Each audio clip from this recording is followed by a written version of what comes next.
to another edition of Joe's Rod Shop podcast. Yeah, we are crazy busy at the moment. TV show is out, and we're getting a good response from that. Guys look very happy with it. So RF Army and all this type of stuff is kicking into gear. But first of all, remember, click that like and subscribe button. You'll see them popping up on the show the whole time. Please, I like the support and like to grow the database.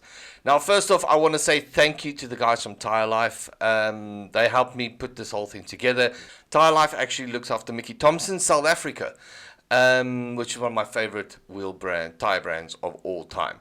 Now, why are we saying thank you and why are we talking about Mickey Thompson? Simple. Today's guest is Danny Thompson. Yes, he is son of Mickey Thompson. Yes, the tire guy, this is his son. Now, he actually has done amazing things in his life. And one of the biggest ones is he's one of the few people in the world that's gone over 400 miles an hour in a piston car. Okay, piston car. Okay, not jet like Bloodhound and these guys. Piston. Okay, so he tells us the story and how he got into the project with his dad. And it's a great episode, and I hope you guys enjoy it. Danny Thompson, sir, I am completely honored to talk to you. Well, thank you so much. I appreciate the opportunity, and it's always fun to talk about, this things that we're all involved in. I've been doing what I like to call light stalking over the last few days since we've set up this interview, and there should be like a Netflix special on your life. I mean, from your father Mickey Thompson and the tire stuff, and obviously what's happened to him, to your struggle and build. I mean, you are one of the few people in the world that's gone over 400 miles an hour in a piston motor. I mean, yeah. That is phenomenal. Absolutely phenomenal. It's something that we're definitely proud of. And it's funny, when I first started that project, it was kind of like, okay, well, we'll take this car, we'll pull it out of mothballs, we'll put it all back together, we'll go up there and we'll make a couple runs and just see drink a couple babies, kiss a couple babies, and have a beer and go on down. Well, 8 years later, we finally did make it. But yeah, it was a struggle, and like you said, not very many people have gone over 400 miles an hour in a piston powered car. So yeah, it's pretty darn cool. Now, I mean, your dad started Mickey Thompson. I mean, obviously he was involved in so many different things, and he got you involved in racing at a very early age, didn't he? Well, that's kind of a funny story. So it's a yes and no answer. So I started racing quarter midgets, little round circle cars early on, like 9 and 10 years old. And we were fortunate to do pretty well, at that young age. And then my dad had built Lions Drag Strip in Long Beach, California, which, became a very, very famous racetrack later. But he put a quarter midget track in on the outside of it. So I was over there racing quarter midgets, and he was on the other side of the racetrack running the drag strip. Now, this would be 1959 or so. And I had won the race that night, but a kid had got upside down in a car there and hurt himself real bad. And somebody ran over to the other side of the track where my dad was and said, "Hey, Danny got upside down and he's hurt pretty bad." And my dad came running over there and got there. And there I was with a little trophy girl, all happy. And yeah, this is cool. And my dad he freaked out and he said, "That's it." He sold my little quarter midget on the spot. And that was it. You'll never race again in your life. And so then everything else I did up until later in life was, all on my own. I didn't get to race anything till I left the house at, I think, 18 years old. And I started racing motorcycles. And, but yeah, no, he forbid me to racing. So most everything I did was all on my own without any support. Which is funny. I mean, your dad, besides for the drag racing, the Baja, I mean, he started some of the biggest races in the world, you know, the most famous races in the world. But he didn't want his son to actually. But then again, I mean, he's probably seen he probably saw the worst of it coming, Well, especially in that time. I mean, there was no safety precautions, there was nothing, you know. yeah, well, you're exactly right, and people got killed a lot in motorsports, you know, in the 50s and 60s. And my dad lost one of his really, really good friends that was a driver for him in Indianapolis in 1964, Dave McDonald. And because of that, uh, you know, it was, yeah, my dad just, he didn't want me to get hurt. He wanted me to be the corporate lawyer, and that was not going to work. Because you actually worked for Mickey Thompson for a while, didn't you? For the tire company. Yeah. I did kind of a little bit more on promotion side of things. Mm-hmm. But yeah, no, I never did have a steady permanent job with the company. You know, by that time I was off trying to race on my own. And so, you know, working whatever it was, 2 jobs, and working for race car companies and IndyCar teams and stuff, you know, so I could learn the trade, because I didn't have the money to go out or the support to go out and buy the stuff. Yeah. I had to learn how to make the stuff, and I would get a crashed car and fix it, and then I would go race that, or, you know, motorcycles, or, you know, whatever it was, you know, and that. So, but that must have been very difficult. I mean, you had this Mickey Thompson name behind you. I mean, everybody knew who your dad was, and here you sitting trying to carve yourself, you know. But then again, I mean, it gives a lot of merit, because here you are carving out your own path, you know, not just dad gives you everything and puts you in the best car and the best racing, and there you go, you know. Yeah, it was more like dad gives you nothing and you're off on your own. So, but you know, that was the deal. I certainly didn't want to be a lawyer, so, you know, I went out and I did what I could to race, and you know, honestly, my dad and I were certainly at odds over that. And you know, we loved each other terribly, but that part always made a little bit of conflict.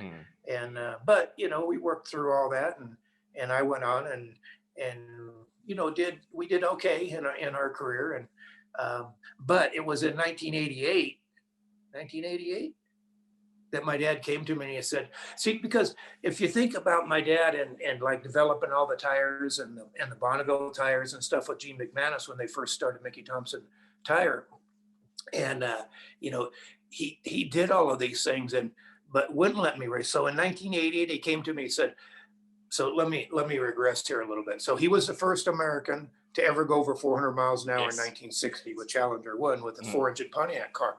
And that thing was huge. Hey, that thing was enormous. Oh man, well, massive. And you think about this guy that was basically academically uneducated, my dad, but a practical genius, engineering genius. And so he built this car. Him and Fritz Voigt built this car with 4 engines, you know, from scratch. I mean, and I've told the story before, but so they take these 4 engines and they put them on crates and they put them in the middle of the floor.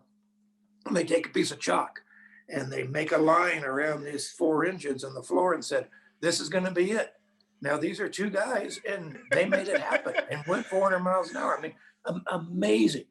And that was going against the Brits and stuff at the time. Yeah. You know, when they had the government backing them, basically. You know, my wife and I were just reading an article yesterday about how they spent $5 million back in, I think it was the late 30s, running down in Australia. You know, I mean, $5 million back then. But anyway, I keep regressing here because no, that's fine. Trust me, we can jump from one story for the next. It's fine. Okay. So but what happened in 1960 when my dad went 406 miles an hour on the return run, because at Bonneville to get a record you have to do it twice. You have to go down and back, and then they average those 2 runs. Well, the car broke on the return run, so he had the one-way record, but one-way isn't really it's not an official record. So the plan was always to go back. Well, that was 1960.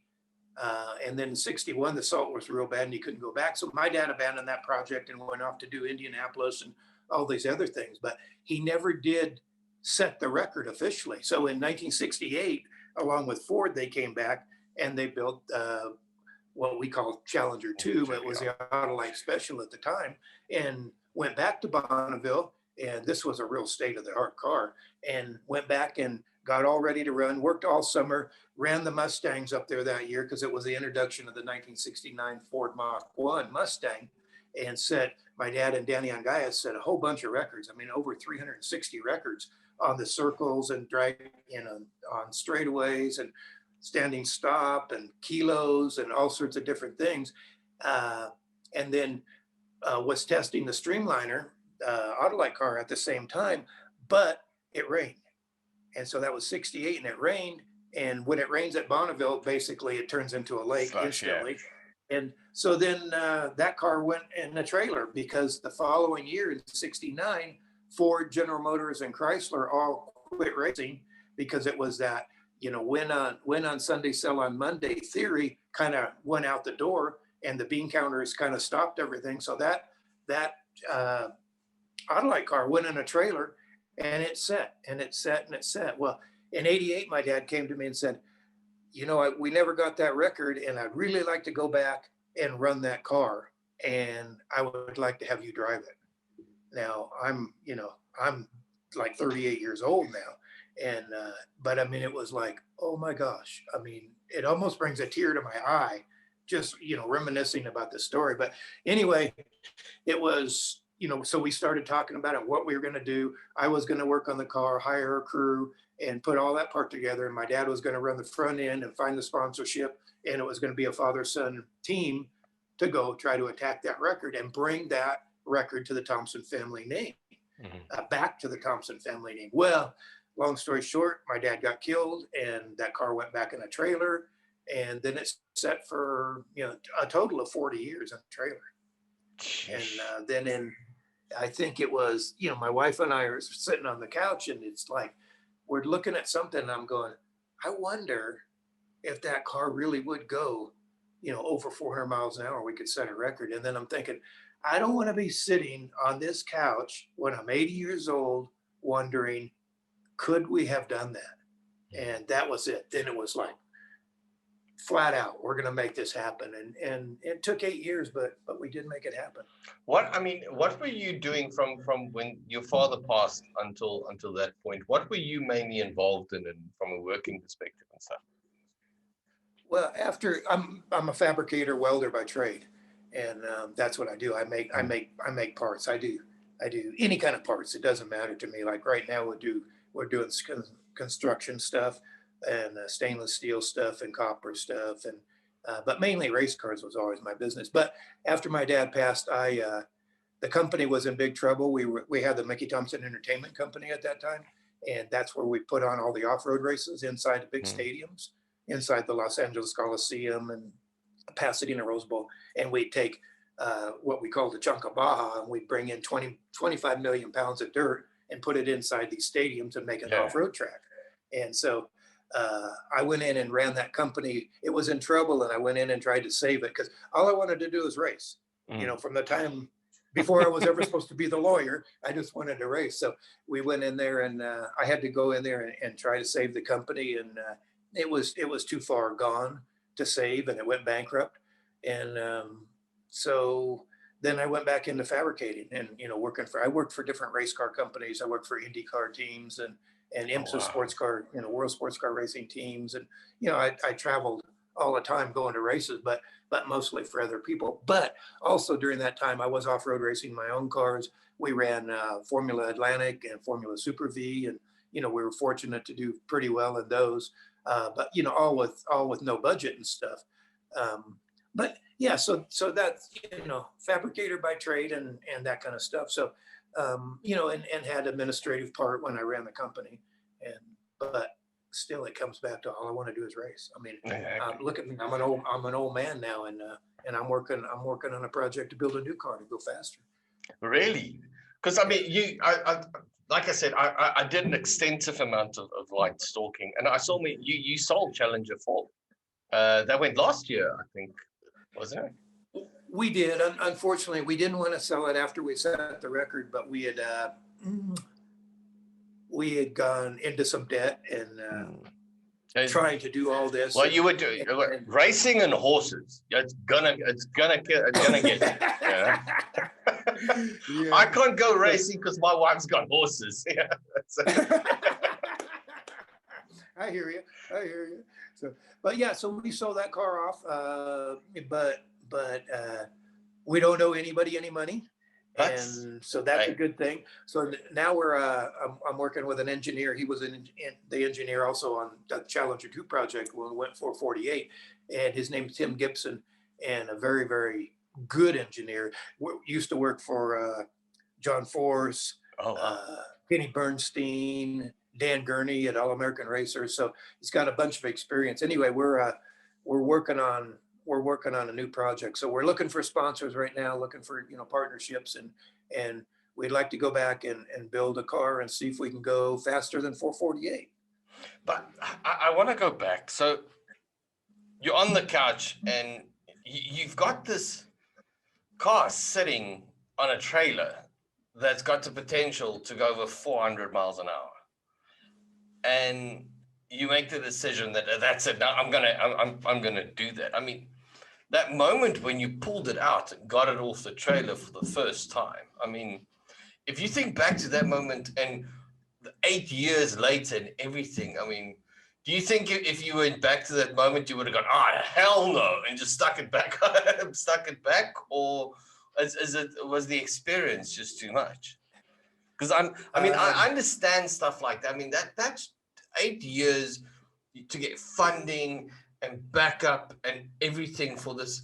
I mean, I don't think people understand what a mammoth task that is to build. I mean, you're not just restoring an old Mustang.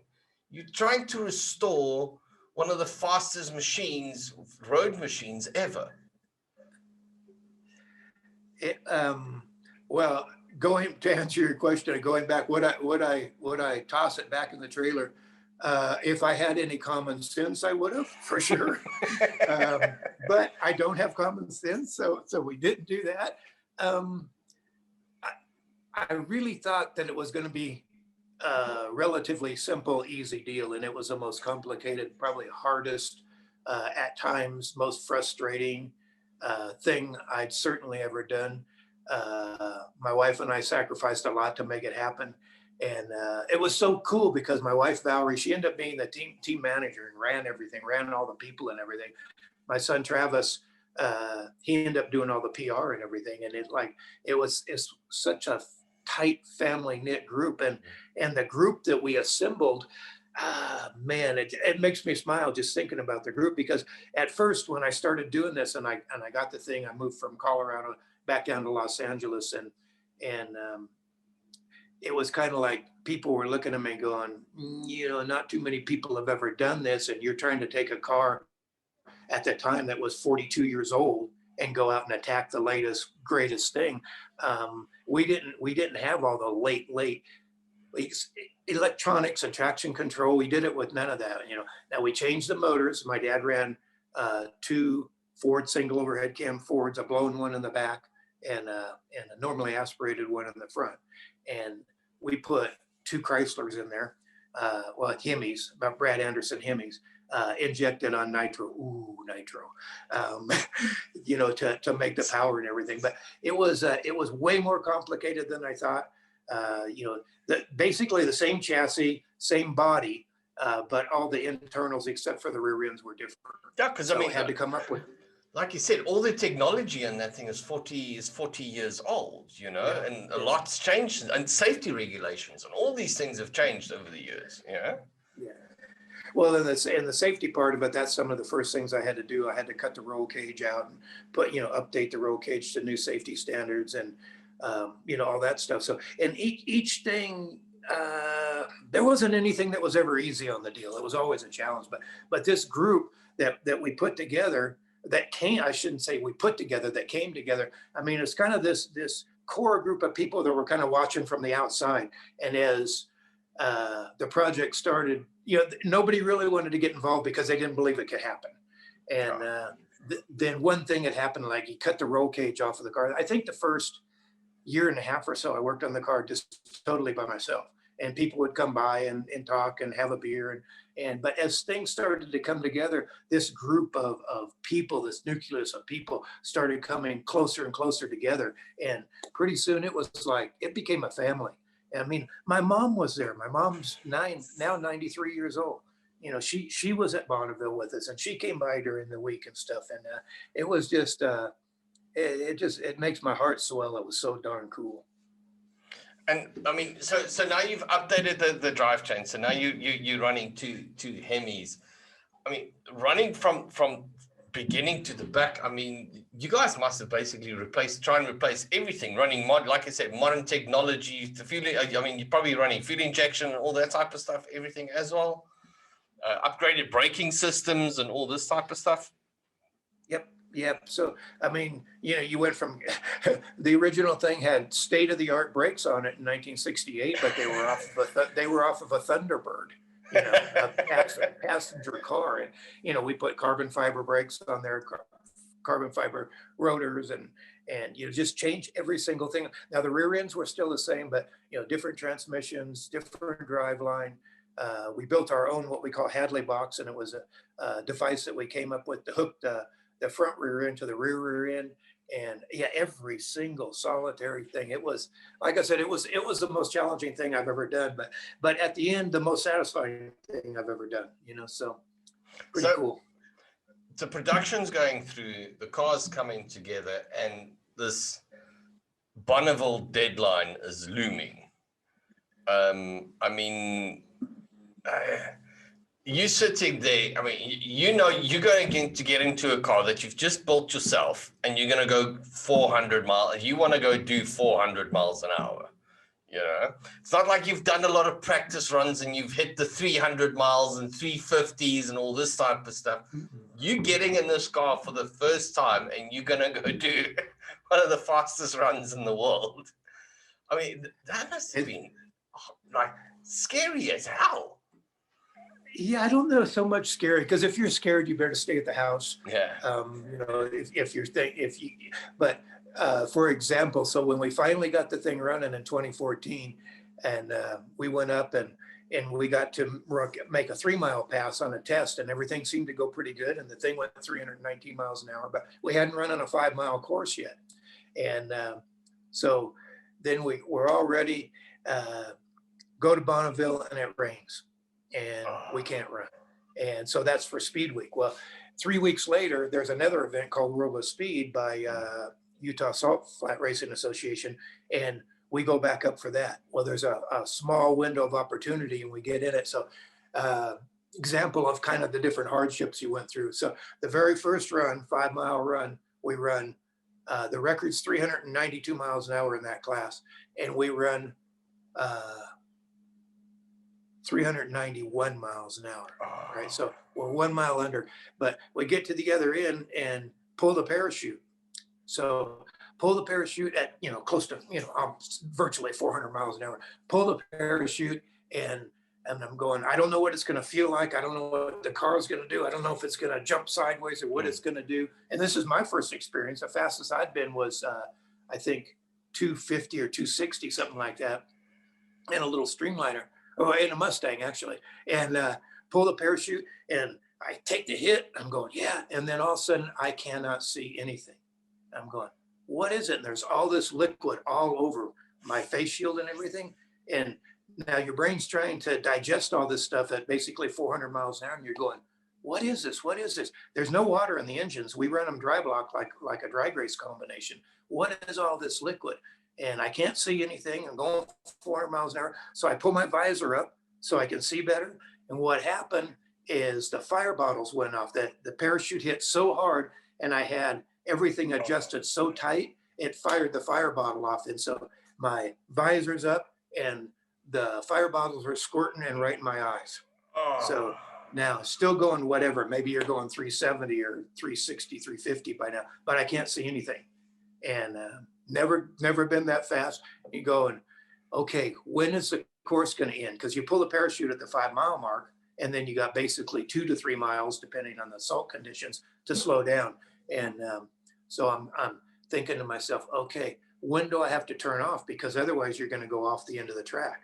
And so finally I said, okay, I'll turn off now. And I start turning off and turning off. And anyway, it came to a stop, and I raised the thing, and you know, it was like, whew, we escaped that one. And then the next morning we ran and went 419 miles an hour. Oh. So yeah. So that's just one example of some of the things that went on. But we did look. We've got Husky Pan in South Africa. That's where Bloodhound is running. Right. Bloodhound's trying to hit the 1,000-mile mark here by us. Correct. And we used to have a Speed Week event there, and I'll send you the link. Actually, it's a beautiful story. I've done it. I did a video when I went through the first time. I did it in a Dodge Ram. Wow. Big wheel Dodge Ram. Yeah. And I've done a lot of top end runs and stuff after that. And what people don't understand is, you're saying you're hitting the 400-mile mark, and now that you've pushed the parachute, and now you're waiting to slow down. 200 miles an hour feels like you're doing 40. You know, so you think that, you know, because I know I did like, I think in one run, I ran 200 and something, and then you start slowing down and you think, oh, I need to start turning. And then you look at your speedometer and you're still doing like 150, 160 Ks an hour. And you're like, oh shit, okay. So this would have been a very bad idea, because your whole perception of everything changes as you're doing that speed. That's so true. I mean, and that's the same thing. It's like, even like our car has a 24-to-1 steering ratio in it, and so it takes about 3/4 of a turn each direction to turn it. If you want to turn it, now that's only a total of a little over 5 degrees of steering. So if you wanted to turn the thing in a 360-degree circle, it would take just under a mile to make that 360 circle. And so it hardly steers at all. But at 400 plus miles an hour, if you just breathe on that steering wheel, it's like you go, the track is basically 120 feet wide at Bonneville, and you use that 120 feet up. You know, I was watching that. I was watching your run with the hot rod one. I think they had the camera inside. I'm looking at, because I remember, like you said, because what people don't understand, and I feel like I'm talking like an expert, running on salt or dirt on top end runs and running on tar are two completely different things. Okay, when the wind blows you on, I mean, that's what we had running at Huxkian. I mean, I'm doing like 160 kilometers an hour, and then you've got a side wind, and your car just moves, you know, and you have to sit and correct. But the first thing that goes through your mind is, you correct, you dig in, you dead. You know, if that thing hits if that thing digs in somewhere and you start rolling, you're going to be rolling for miles until you come to a curve. You know? That's it. And because you just hope that you would slide. So you're sitting there, you've got wind that's pushing you, you've got lines and stuff in the salt, everything going on. And I was watching your run, and I'm seeing you like sitting correctly. I'm like, oh my God, was it going squirrely? What was it doing? So that's a good point. So that was our fastest run, which was 459 miles an hour out the back door. So that was our return run. What happened is we ended up getting a crosswind that came in between the mountains, and about a 12-mile-an-hour crosswind, and it pitched that thing sideways. So when a run goes smooth, you hardly turn that steering wheel at all. You're just trying to stay, you know, straight within that 120 feet. And that thing hit sideways at 430 miles an hour, and it went lock to lock 3 times. I mean, completely sideways. And it was, and the only thing you do in a Bonneville car when you get sideways, let me back up a little bit here too, because so that car, a Challenger 2, is 32 feet long, but it's only 36 inches wide in the front. So when going back to what you were saying about getting sideways, if you dig in, the thing's only 3 feet wide. So if it gets sideways, I mean, it's gonna go. Yes. And that thing got sideways. So you should, if you pull the parachute, what it does is it separates the center of pressure from the center of gravity a little bit more and gives it some stability, and you know, usually straightens it out. But if you think about it from my perspective, so this was 8 years worth of work. It was the last time we're going to Bonneville. There was no more money to come back, and that was it. So the thing sideways, and how your brain works, when you're going 2.5 football fields every second, and how it works in this thing. And I'm going, I'm not lifting. This is my last chance. I'm not coming back. I'm not going to throw. We already had the record at 406, but that was so soft, we wanted to bump it up. So I didn't lift, and the thing went, all the way sideways. And the third time when it was sideways and it was coming back, it was coming back slowly. I thought, it's coming back slower this time. If I pick the throttle back up, hopefully the front end will pull it straight. And so as it was coming back, I was picking the throttle back up and picking the throttle back up. And pretty soon we were back to full throttle and went out the door and, and set the record. So it was, but I wasn't going to throw it away. I mean, who knows if I was ever going to get to come back or anything else. And so I was going for it. I think that was kind of my dad's theory all the time, is he went for everything in life, with a gusto. And that's what we did. And luckily we pulled it off. Oh man, that's absolutely insane. I mean, I saw the pictures and stuff of you at the end when you were sitting there. I mean, you did it. I mean, like 8 years. That is such an accomplishment. I mean, and like I said, it's a Netflix special. They should make a movie because of everything that's gone through and how the build and the history behind the car and stuff. I mean, it's just absolutely phenomenal. Absolutely phenomenal. So what's next? Well, we're trying to put together a sponsorship package, and I would like to. I'm only 71 years old. I know that sounds old, but I still got a lot of laps left in me, and I'd like to go back and I'd like to try to go faster. Now 500 would be the next magical mark for a piston powered car, and I'm not saying it would be easy, because we would start with a clean sheet of paper. I mean, nothing on it, and go from there. And like I said, Tim Gibson and I, we've been working on this already for a few months, but we don't have the money to go ahead yet. But all the ideas are getting flashed down on paper, and we probably talk once every week or once every 2 weeks, because he's in California and I'm in Colorado. But throwing ideas around, and how about this or how about that, and it's pretty good, because he's got these sometimes radical engineering ideas that I can draw back on, and then I have these other ideas that he can draw back on. So we've already. We're trying to put something together. So if we can put anybody out there that wants to be involved in a brand new project from scratch, and hopefully go out and bump that record up. Now we still hold the record in our class, and we did have the world's fastest hot rod, world fastest piston powered car. We've been surpassed by that. Our record hadn't been touched, but the overall bragging rights for the fastest piston car we no longer have. So. I want to go back and get that. I want to go really fast. Yeah, exactly.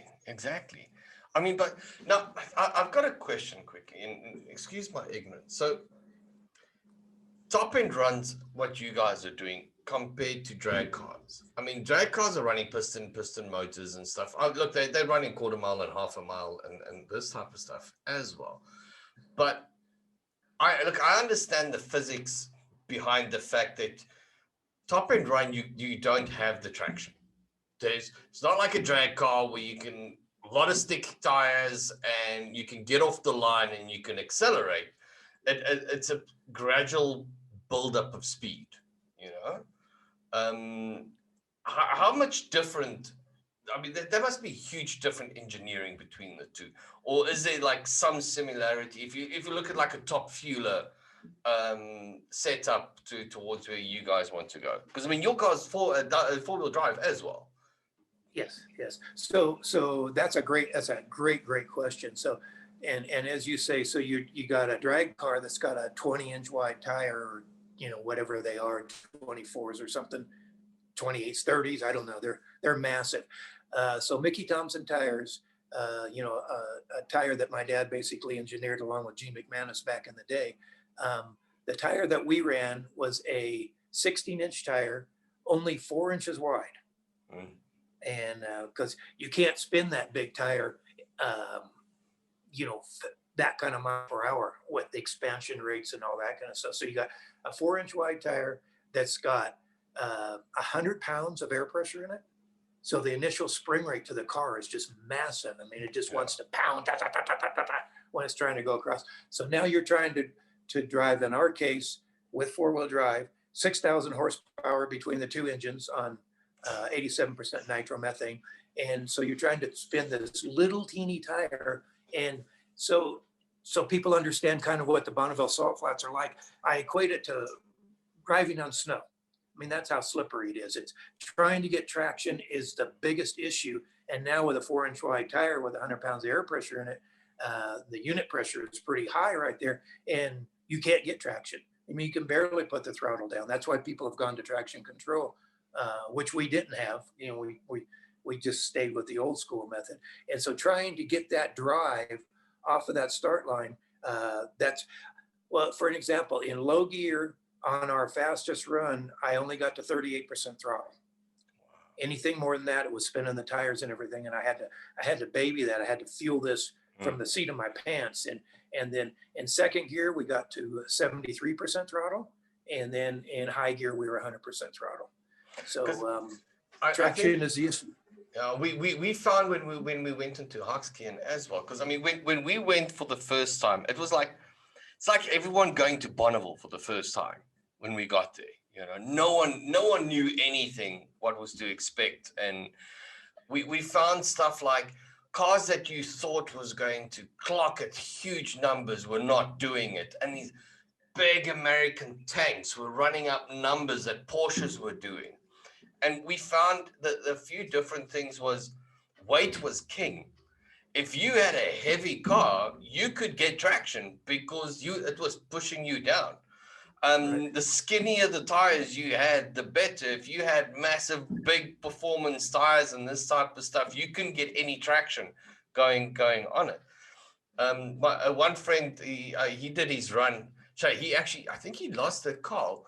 He ran in a 1940 three-window coupe, but was set up for drag, and he did the run, but he was struggling with traction. He says, and he tapped off, and it was just before the line, and then he accelerated again, and the car picked up speed, and he thought, oh, now it's beautiful, you can do this last thing, and then the next thing the car lost it, and he just sat and he span out. Shane, the next year he came back and the car pop shaft shear off on the run, came through the fall of the car. So, but like I said, we learned so many different things, like in a matter of 2-3 days. The guys were saying everything we knew about racing was wrong. Everything. So everything you thought you knew about horsepower and blah blah and racing, the Salt Flats basically kicked it all out. You know, it was a completely new learning curve and for going into it. So when you guys are saying traction, like I said, because that's why you have 5 miles. It's that build up, how you build up. But now that you're saying these guys are running traction control, that's just wrong. You know, to me, I think so. I think so. But at the same time, if you want to go fast, if you want to go faster, that's what you got to have. So my new car will have traction control for sure. Yeah, but what's the next step? Go in and press the start button and just let it roll and pick it up on the other side. I mean, it takes the skill level out of it. That, like you said, that on the seat of your pants, feeling yes, no, yes, okay, we're going. You know. Yeah. No, that's a perfect description. Yes, no. You know, you're feeling it. And you're going. And you're trying to pick the throttle up, and you're easing it in, and you don't want to back off the throttle, because by the time if the car jumps loose and it's really spinning hard, and then you got to back off the throttle and you got to wait for it and then pick the throttle back up. Well, you've gone your 2.5 football fields or 3 football fields, and it's hard to pick that speed back up. So. It's so funny when the way you describe the dry pan lake up there where you guys ran in Bonneville, and all of the things that you've learned in racing. I mean, I've raced all my life, like we were talking earlier, road race cars and everything but drag race cars. and off-road cars and all that stuff. And, I thought I'm pretty knowledgeable. I can go up there and do this pretty easy. Well, just exactly to take your words is, it was like everything you knew about racing, you might as well throw out the window and start all over. So some of the people that go up there that are total rookies that haven't ever raced anything before, and they can get in the 200-mile-an-hour club and stuff like that, it's because they don't know anything. So they're not trying to figure everything out the other way. And a lot of times that works out to your benefit. Yeah, because you're not going in with all this experience of track cars and drag and traction, getting powered down and airflow and all those things. And like I said, it's just the salt flats and stuff. They don't. But there's no forgive with anything. It's just, it doesn't give. But that makes it beautiful. And when I read the story of your run, and it was beautiful because it was your dad, and here you are, and you've got the next one. So is your son going to do this now as well? Have you got a son or a family? Are you guys pushing this? Because the Thompsons, every Thompson now has to have a record, it's just. Well, I have a son, and the fortunate part is he's really smart, like really, really intelligent, and he's not going to do it. Oh, he's that smart. Yeah. But he does all our PR work and stuff, and he's pretty magic at that because the word really got out, and he put it out there, and through his social media knowledge and stuff like that, and so yeah, no, he's not going to do that. He supports us and through the business wise with the PR work and stuff. So, but yeah, it's just my wife and I right now, and we're trying to figure out doing budgets and all that stuff, for shop budget and all this stuff. And your wife didn't, after Challenger 2, your wife didn't go, hell no. We just went through all of this. Now we're going again. Well, I was a little bit afraid to say anything to her that, I'd really like to do this again and go on to the next step. And when I finally got enough to utter the words, it was like, let's go, let's do this, let's get on this. So, yeah, the support I get from Valerie and Travis both is that's pretty tremendous. I mean, because like I said, I'm an old man now, and but we still got it in us. We still got the fight. Exactly. We got the desire. 70's the new 50. What's it? Yeah, 70's the new 50 or something like that. 70's not what 70 was. Yeah. I look at 70-year-old people 20 years ago, they were old. Okay, 70-year-old people.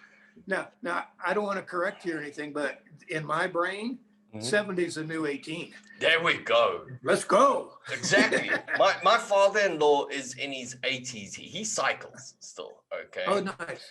But like competitive cycles. And I mean, he tells me he told me the story the one day, and I mean, he wins. I can't cycle with him. Okay. And then he makes it so bad because I'd go on a cycle with him, and I'm heavy and unfit, and we'll stop somewhere and I'm dying. I'm like sweating, and he's like, "Oh, I had a cramp in my leg, so I've only been racing with this leg." I'm like, shut up. Okay.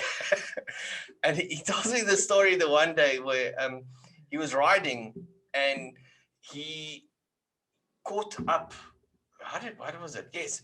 He's like, so there's another guy racing going in front of him, and they're going up this hill, and he's catching him, and he passes this guy, and they get to the top, and they hit a stop street. And as he's sitting at the stop street and he's waiting now for all the traffic, the guy that he passed stops next to him, and the guy goes, "Not bad for someone that's 61." And I think he was 75 at that stage, and he's like, "No, I'm 75. You're doing very badly at the moment." He's upset because I don't think they've got a class for racing for him anymore. But like, I love your spirit. I love this whole still can do. I mean, because a lot of guys in their 70s, they're thinking of slowing down. And what's the TV cliche? You got to move to Florida, and all this type of stuff, and start living the good life. But you said you don't. You want to go. Well, it's like when we get through doing this show, I'm bolting my skis on and going mogul skiing this morning. What? So yeah, Nice. I love moguls. I ski them. Part of my training program, because my wife and I both work out. Me trying to keep up with her mostly, but basically 7 days a week. So I ski 3 mornings a week, and typically I ski moguls. That's what I like the most. Oh, wow. I live close to a place in Colorado called Telluride, and we got good moguls in Telluride. They're big. They're like Volkswagens. Oh, nice. So now, if you guys send me some links and stuff, so when I put the podcast out, I'll tag, if you guys have websites and YouTube pages and everything. I mean, I want to promote this as much as possible. I'm going to phone a friend, and I'm going to phone a TV friend of mine and go, we need to do a Netflix special, because this is a story that should be told, man. I think this is brilliant. I agree. I think in being,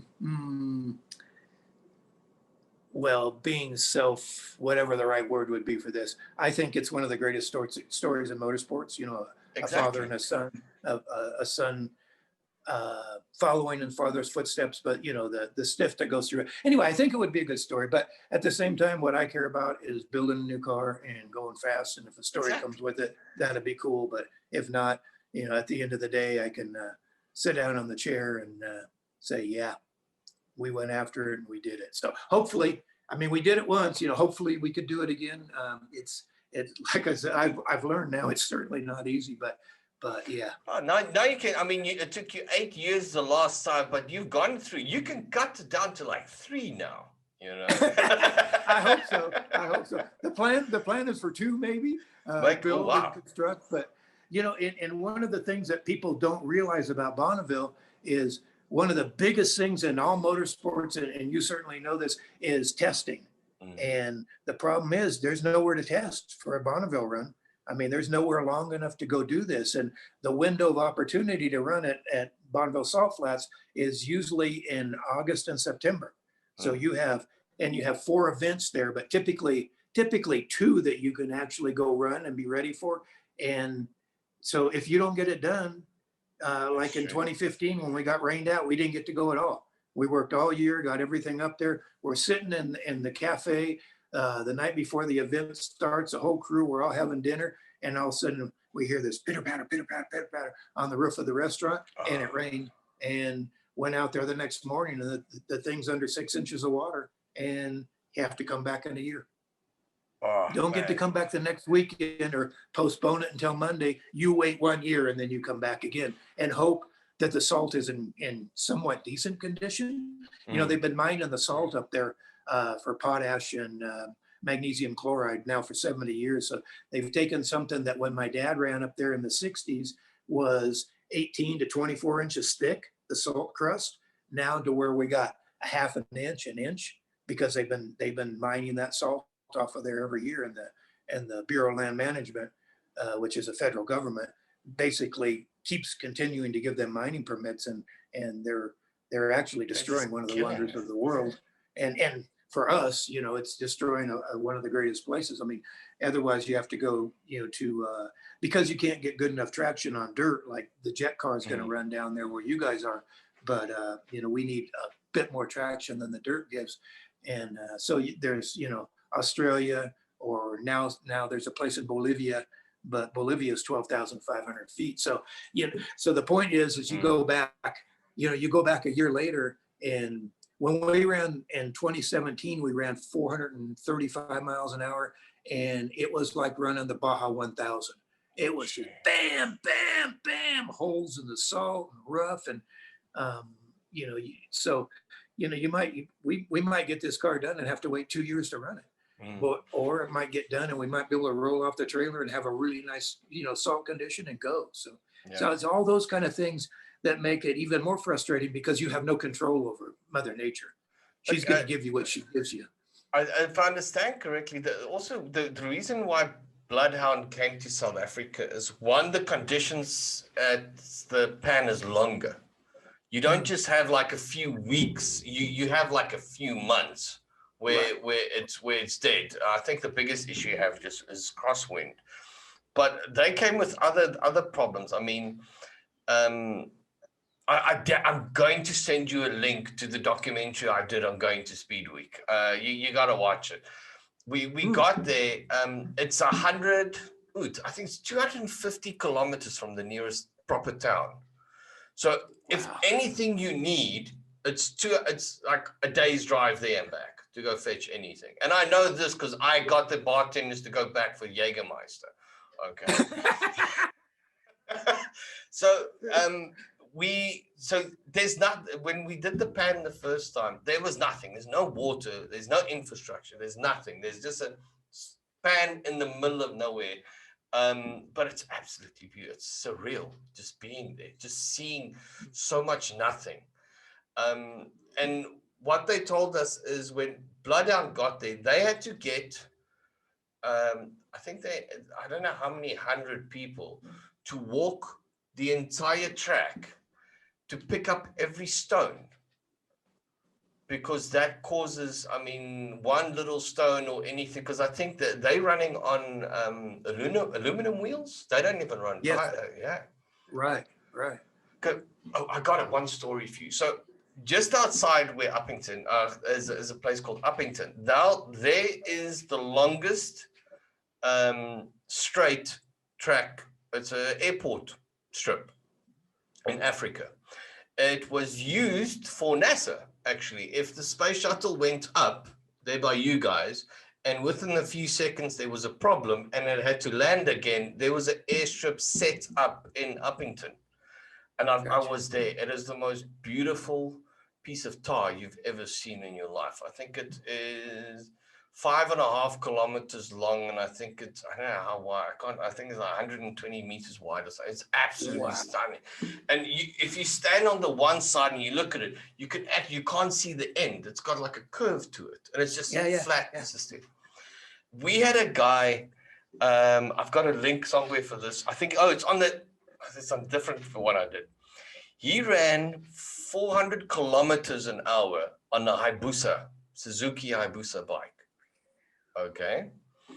And there was a few interesting things that happened when we did that event. One, when we wanted to put the trap lines down of where the guys had to know from this is your stopping point. Okay. And these guys ran past. The first thing they came to us and they went, because we had like, you guys call them pop-up tents on the side. Mm-hmm. Right. They came back to us and they're like, we can't see that. We're like, what? They said, yeah. They said, we're going too far. We can't see your tent.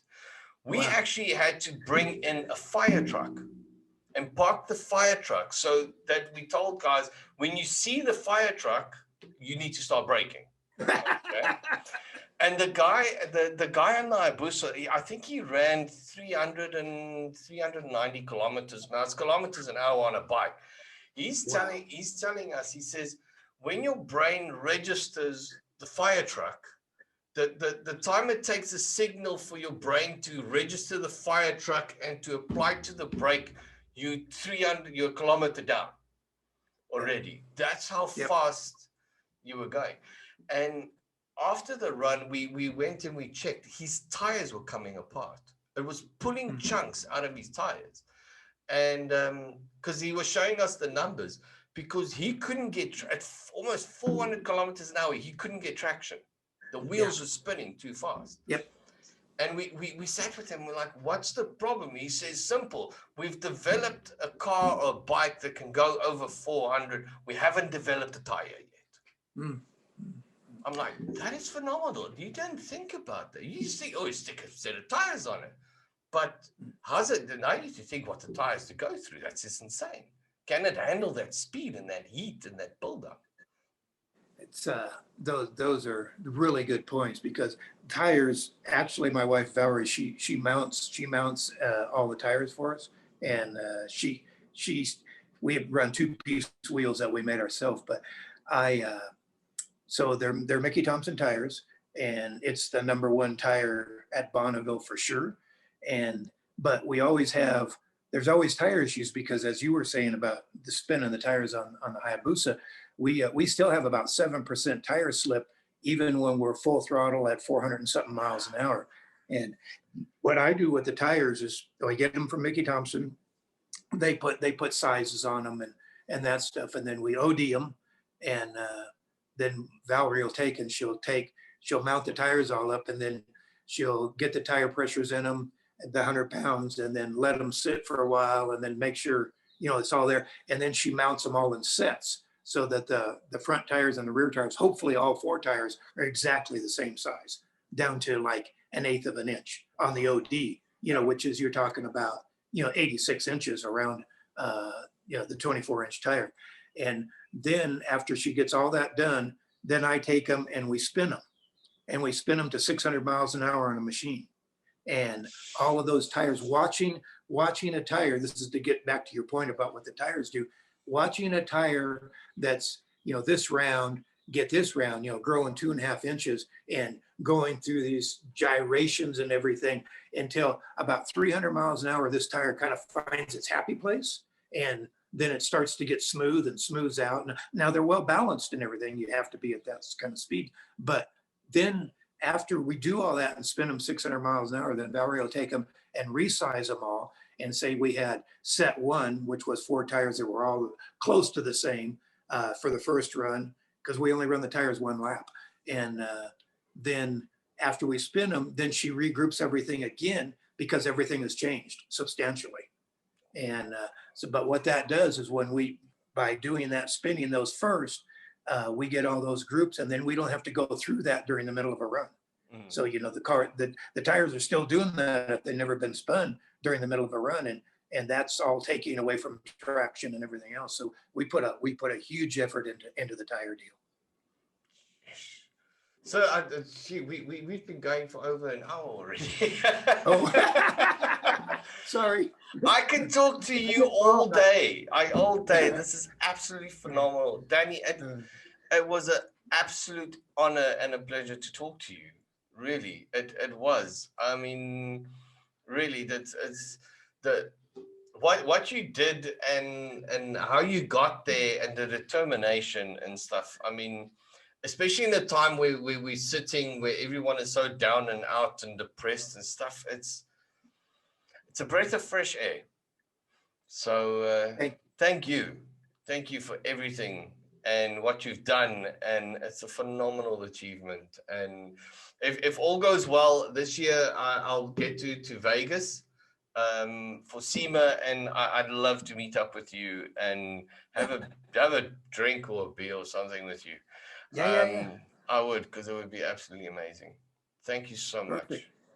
My dad's one of the ones that started SEMA. He was one of the first SEMA members. Yeah. So yeah, we attend every year. So yeah, we could definitely get together and clink some glasses and tell some lies, and maybe by that time I'll have something to say about what's going to happen in the future and whether we can get a new car done. And back photos of what you've done and how you've done it. I would love to see that. But it was absolutely phenomenal. Wish you all the best. And like I said, it was so much fun talking to you. That was absolutely phenomenal. Thank you so much for being on the show. Thank you. My pleasure, and love to share stories. And let's do this again. We can give an update of what's happening. Hell yeah. I'm all in. You guys just let me know when you're ready, and I'll make sure it's all over the place. All right. Excellent. That's good. Thanks. Cheers, Joe. Thanks, and cheers. Bye.